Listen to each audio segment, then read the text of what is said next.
والله تنازعنا وبني عبد مناف الشرف أعطوا فأعطينا وأطعموا فأطعمنا وحملوا فحملنا حتى إذا تساوينا وكنا كفرسي رهان قالوا منا نبي يأتيه الوحي من السماء. ما جاء بك الساعة متوشحا بسيفك؟ ألا تنتهي حتى ينزل الله بك قارعة؟ ويلي من فعل إلى محمد.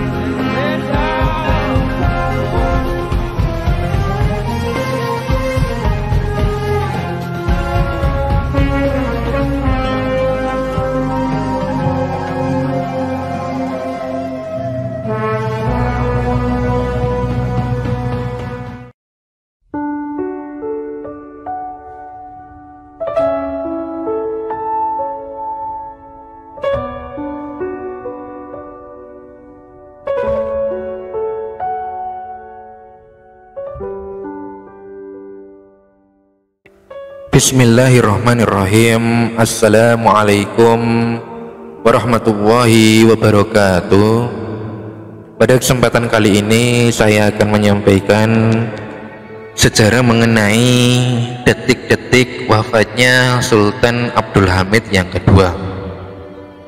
Tujuan saya menyampaikan sejarah ini tidak lain adalah untuk menambah wawasan kita semua, agar kita dapat mengetahui hal-hal yang berkaitan mengenai sejarah-sejarah di masa lalu. Nah, bagaimana sejarahnya? Marilah kita simak penjelasan berikut ini. Ketika itu Sultan Abdul Hamid yang kedua mengusap kepala anaknya yang bernama Abdurrahim, yang menangis ketakutan. Anak-anaknya yang lainnya turut menangis.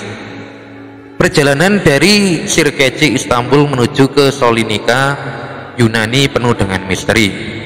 Ketika itu Sultan Abdul Hamid berkata, "Sabarlah anak-anakku, jika Allah Subhanahu wa Ta'ala menghendaki kematian bagi kita, bukankah kematian itu kesudahan untuk semua?" Nah, itu adalah motivasi Sultan Abdul Hamid kepada seluruh kerabatnya. Nah, ketika itu kereta api tengah meluncur laju, bumi khilafah ditinggalkan di belakang. Sejarah kegemilangan 600 tahun Bani Utsman berakhir malam itu. Balutan hitam yang mustahil untuk diputihkan kembali.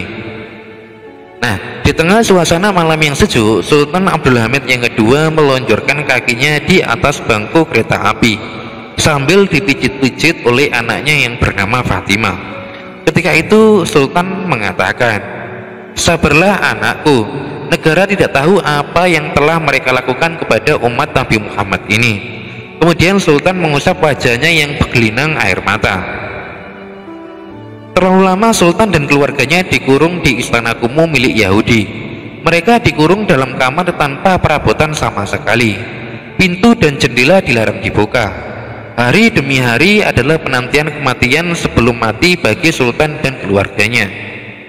Akhirnya pada tahun 1912 Sultan Abdul Hamid dipulangkan ke Istanbul.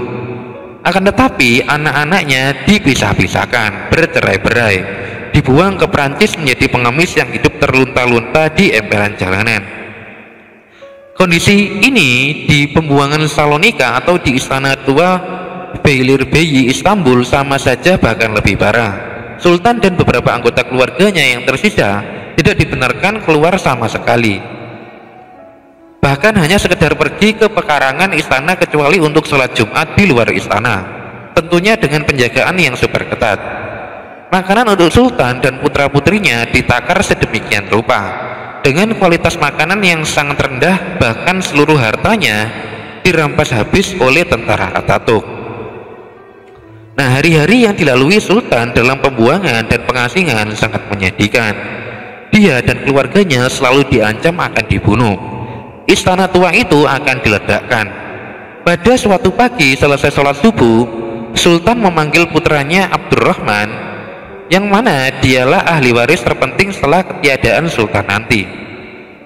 Nah, keluh Sultan kepada Abdurrahman dengan nada sedih, "Kita akan berikan semua harta kita kepada pihak tentara karena mereka memaksa kita untuk menyerahkannya."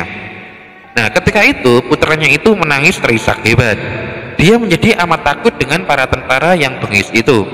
Beberapa hari kemudian, lobi Dusbank yang berada di Istanbul terjadi serah terima secara paksa semua harta sultan, termasuk seluruh tabungan sultan kepada pihak tentara. Nah, ketika itu sultan tinggal di Istana Tua sebagai penjara di Beylikdüzü selama 6 tahun dalam kondisi yang sangat memprihatinkan. Tubuh kurus, kering, dan mengidap penyakit paru yang akut. Sultan benar-benar diisolasi dari dunia luar, sampai-sampai untuk mengobati penyakit saja dipersulit. Nah, ketika itu dokter yang merawat Sultan Abdul Hamid sambil berbisik mengatakan, "Maafkan saya tuanku, mereka tidak mengizinkan saya untuk hadir lebih awal." Nah, ketika itu nafas Sultan Abdul Hamid yang kedua tengah turun naik. Penyakit asmanya semakin serius. Dokter sudah tidak dapat berbuat apa-apa lagi.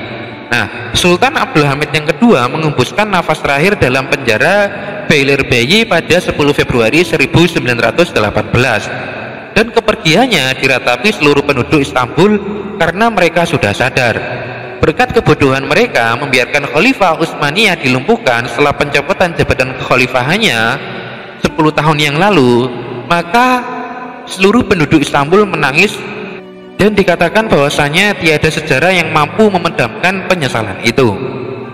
Nah, pada 10 Februari 1918, Sultan Abdul Hamid yang kedua meninggal tanpa bisa menyaksikan runtuhnya institusi negara khilafah, yaitu pada tahun 1924. Suatu peristiwa yang dihindari terjadi pada masa pemerintahannya. Ia kemudian digantikan oleh saudaranya yang bernama Sultan Muhammad Rosid, yaitu yang kemudian dinamakan dengan nama Mehmed yang kelima. Nah, demikianlah sejarah singkat mengenai detik-detik wafatnya Sultan Abdul Hamid yang kedua.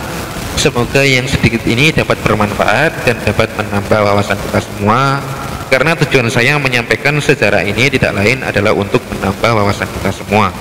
Akhirul kalam, wallahu a'lam bishawab, billahi taufiq wal hidayah. Wassalamualaikum warahmatullahi wabarakatuh.